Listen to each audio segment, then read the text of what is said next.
Hello. You guys all love buldak, so today we'll be turning this into these using ingredients you already have.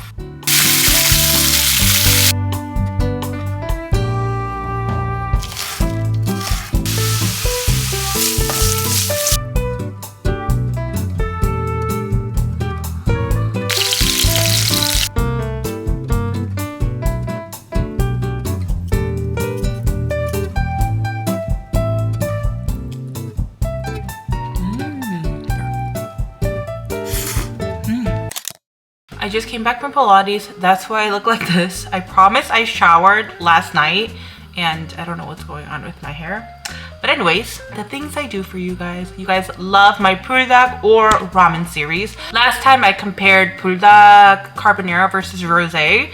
Today I'm going to be turning carbonara buldak, whoa, excuse me, carbonara buldak and regular buldak using ingredients that you already have or maybe you need to get, and turning them into these 5-star recipes. We'll be making a total of 3, and I don't know why buldak is so popular. I mean, I get it, and I was never really a fan of it either, but I started really getting used to it. I would say more so the creamier ones like the buldak carbonara or the rosé.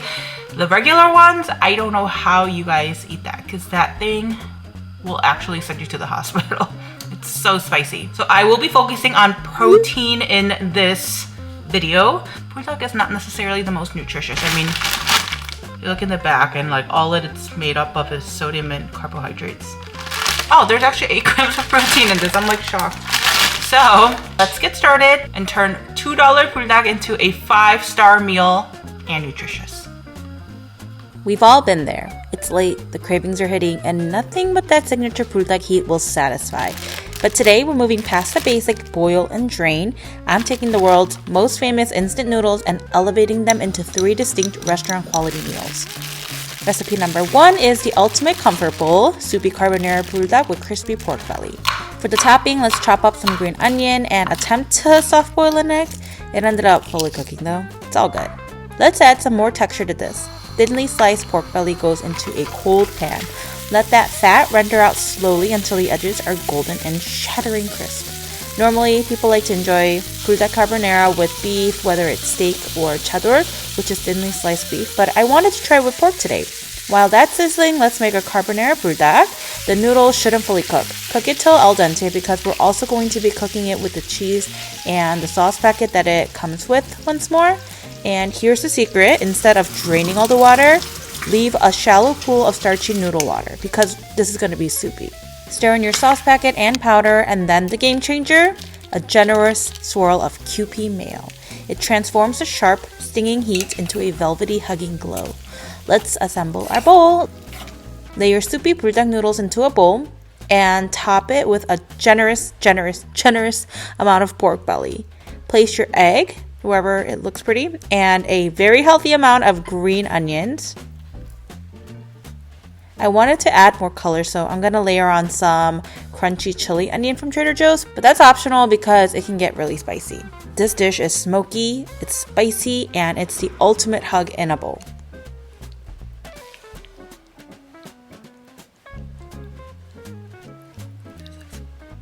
Some meat.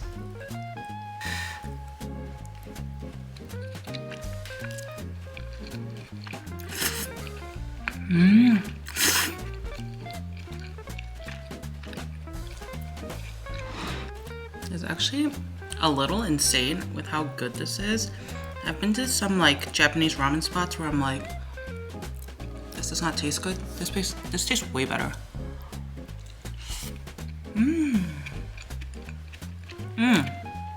Tastes so good dipping this egg.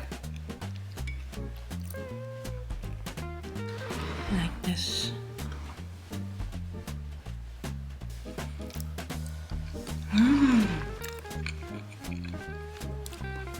I feel crazy eating this pork and buldak ramen first thing in the morning after a workout, but I would do this again.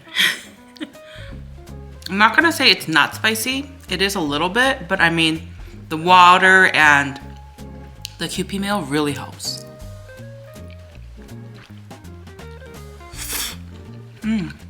I personally like this better than the steak, when people put steak on it.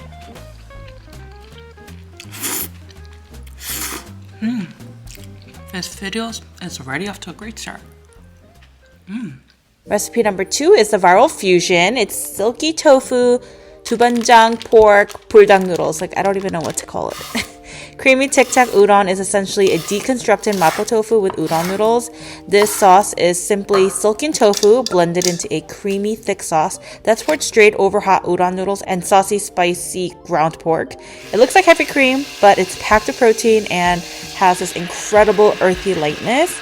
Everything gets mixed up and it's creamy, saucy, spicy, super addictive, and protein forward. If you've ever had Sichuan food, especially mapo tofu, then you can probably imagine what this dish would taste like. Today I'm going to use buldak noodles instead of udon, but I thought this would be amazing because we get added protein from the ground pork, but the silken tofu will help neutralize all the spices happening in this dish, but also add a lot more protein to it too. For the pork, heat up a bit of oil in a frying pan over medium-high heat and saute the pork with minced garlic. Add your doubanjiang and cook.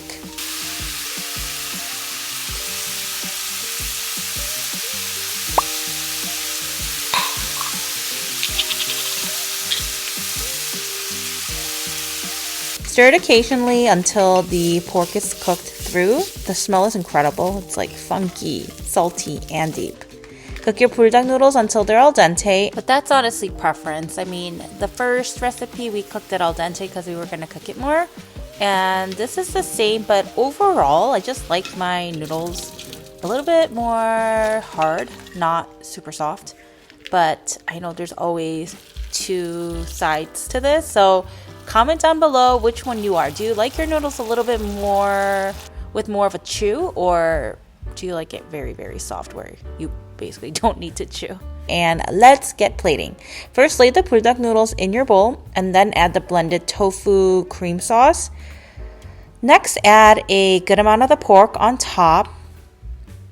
And we're gonna add our toppings, which are gonna be green onions, and also utilize that sesame seed seaweed flake packet that the buldak noodles just come with.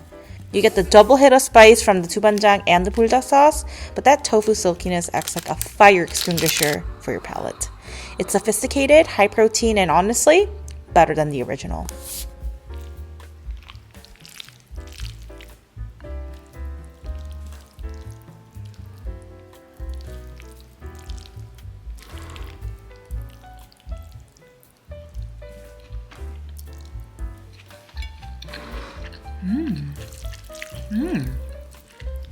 Why does it actually make it taste so good?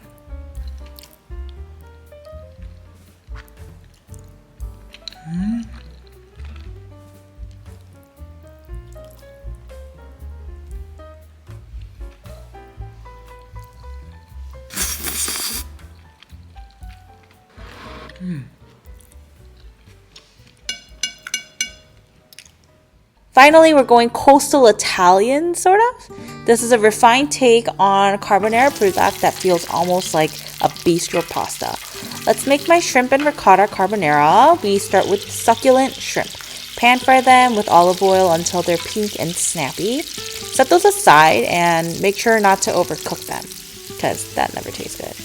While that's cooking, let's make the carbonara buldak noodles. This recipe, this third one, is probably one of the easiest.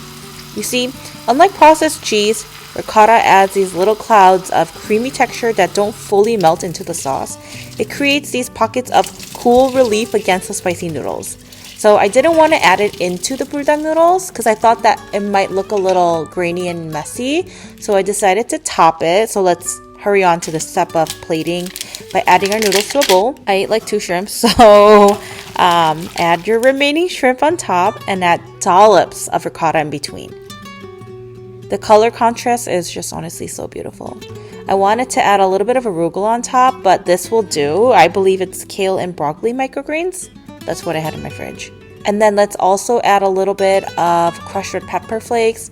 This is optional. I just wanted it to be more spicy because I really think that the ricotta will cool it down. We have 3 bowls, 3 completely different vibes, whether you want the crunch of pork belly or the creamy silk of tofu or the lightness of ricotta and shrimp. Buldak is the ultimate canvas. Let's try this last one out and see how it tastes.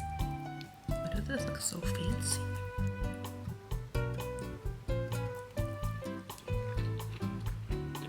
Mmm.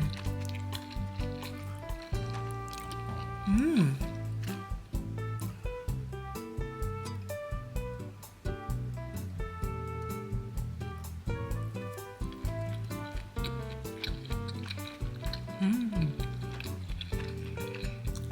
You want to try it, Jin, or is that why you're coming down?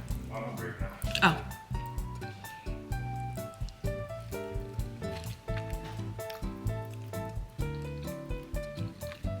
I was trying to save you the shrimp. I already had like 5. Big bite.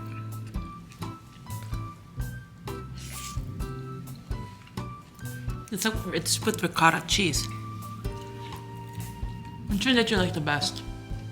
That first one? I kind of like today's better. Mmm.